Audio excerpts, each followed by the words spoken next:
Hello रायजोफोर खुलुमबाय गिबि गिबियावनो साफ्रोमबो बर' रायजो राजा नोंथांमोनखौ आंनि बे आरबिटिसि चेनेलावहाय आंनि गोसो गोरबोजों फिन खनसेबाव बरायनानै लाग्रोबावनाय जालायबाय। रायजोफोर आसा खालामो नोंथांमोना इसोरनि अननायाव गासैबो मोजाङै दं होननानै आरो लोगोसे नोंथांमोना जुदि भिडिअखौ नायदोंब्ला उइदाउट स्किप जोबजासिम नायलांगोन होननानै आरो लोगोसे नोंथांमोना जुदि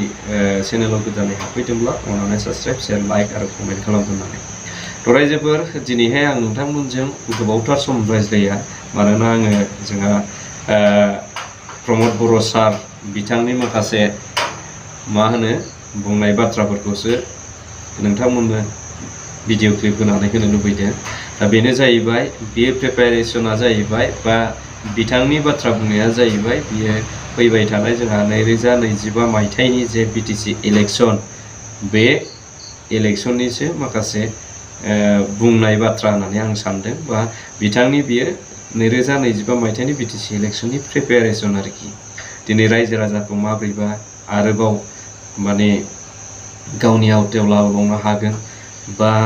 रायजो राजाजों बोरै मोजां मोनजागोन, रायजो राजानिफ्राय बोरै भट आदाय खालामगोन, दा बे बिथिंखौ नोजोर होनानै बिथाङा नैबे बाथ्राफोरखौ बुंदों आरोखि। थ'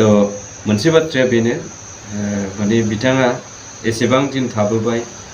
एक्स NDFB फोरनि माखासे समयसाफोरखौ रायज्लायनो समबो मोनाखैमोन आरो बिथाङा दासिमबो बुंबाय थायो, बै समनिफ्राय दासिमबो बुंदों जे बिथाङा मावगासिनो दं, खालामगासिनो दं, नाथाय जोंथ' दिनैसिमबो जेबो खामानिखौ आवगायनायखौ नुनो मोनाखै। आरो बरंस बुंनो थाङोब्ला माखासे जे जोंहा एक्स NDFB फोरनि बा हथात जोंहा रन्जन दैमारि सारमोननि जे उकिल दङ, बे उकिलाथ' बै समाव बुंदोंसोमोन जोङो राव आफादनिफ्राय सहाय मोनाखै बा सोरबा गभर्नमेन्टनिफ्राय जेबो मदद मोनाखै, जुदियोबा मदद मोनोमोनब्ला दिनैनि समाव माबा मोनसे जाखांसिगौमोन होननानै बुंनायखौसो जों नुदों आरोखि। थ' जेन' हक नोंथांमोना बिथांनि मा बाथ्रा बुंदों बिथांनि बुंनायखौ नोंथांमोना खोनासंदो आरो बिथांनि सायाव बेसेबांसिम फोथायनाय दं नोंथांमोनहा रायजो राजाफ्रा, दा बेखौ नोंथांमोना कमेन्ट बक्सआवहाय कमेन्ट हरनो दाबाव। दा बेखिनिखौ आं बुंबाय। थ' फैदो बिदिब्ला नोंथांमोना बे ससे भिडिअखौ नायलांदो। सेल्फ हेल्प ग्रुपफोरनो 75,000 रां होनायनि खोथा जों फोसावदोंमोन आरो बेखौ जोङो टेकआप खालामनानै NRLM निफ्राय 4,700 जि जोंहा सेल्फ हेल्प ग्रुप दङ बिथांमोननो 50,000 करि होनाय जाबाय आरो जोंनि गभर्नमेन्टनिफ्राय एडिशनेल जोङो WPT फान्डनिफ्राय एडिशनेल जोङो 30,000 करि होनानै बिथांमोननो 80,000 करि रां बे सेल्फ हेल्प ग्रुपफ्रा मोननायनि लामायाव थांगासिनो दङ। माखासेया अलरेडि मोनबाय आरो बेनिफिसारि माखासे जों सायख'दों, बन फानग्रा, जौ फानग्रा बिथांमोनाबो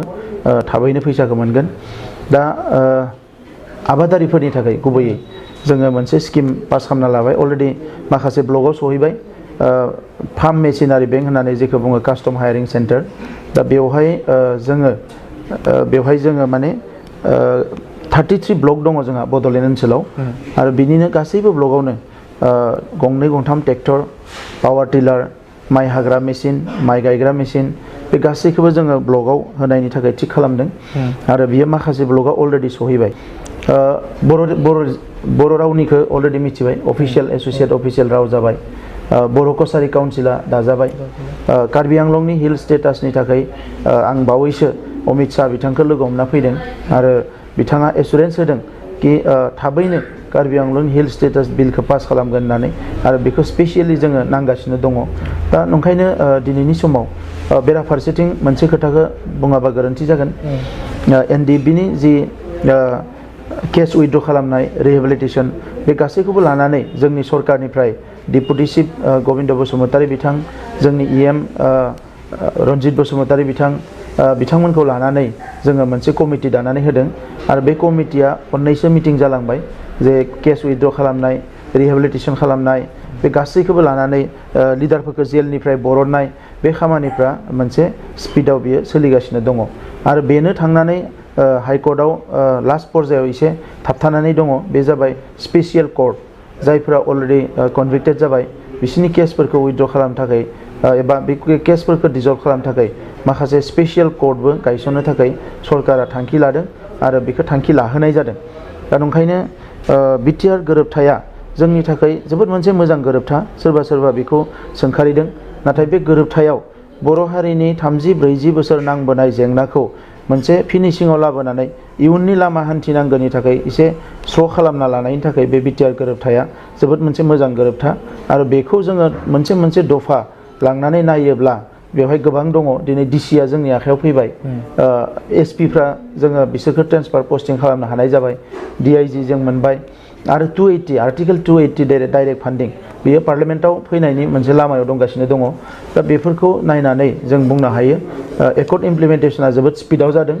आरो गुबुन मोनसेया जाहैबाय जोंनि सरकारा मास मोननैयाव फैनायनि उनाव जोङो माखासे सिस्टेमखौ थिक खालामना लाबाय 17 बोसोराव जेबो सिस्टेम दङना गैयामोन रायजो राजाफ्रा मिथिगोन नाथाय आं सिस्टेमखौनो नुवाखै दा बै सिस्टेमफोरखौ अफिसारफ्रा जों जेला जिरायो लोगो लोगो बुंदों कि फाइनान्सियेल फ्ल'आ थिक जाया बेवहाय टेन्डारिं सिस्टेमफ्रा थिक जाया खुनु मोनसे जिनिसफ्रानो थिगै